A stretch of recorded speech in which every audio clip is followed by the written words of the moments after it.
Сәлеметсіз бе, құрметті көрермені, каналымызға қош келдіңіз. Қайта қымбаттады. Арнамыздағы подписаться және де бір ғана лайк демесін баса кетуді ұмытпаң. Ал онда біз бастадық. Доллар қайта қымбаттады. Қазақстан қор биржасындағы сауда-саттық қорытындысы бойынша 1 доллардың теңгеге шаққандағы бағамы өсті. Кассе қор нарығындағы күндізгі сауда-саттық қорытындысы бойынша доллар бағамы 1,178 теңгеге қымбаттады.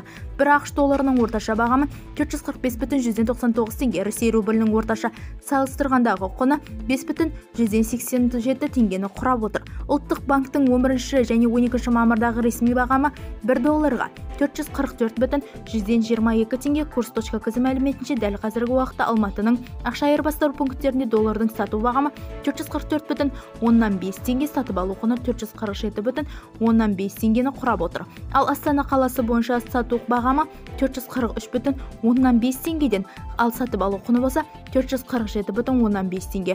Ресей рублі 5,162-5,172 аралығында саудаланып жатыр. Бізді тамашалауды жалғастырыңыз, сау саламат болыңыз.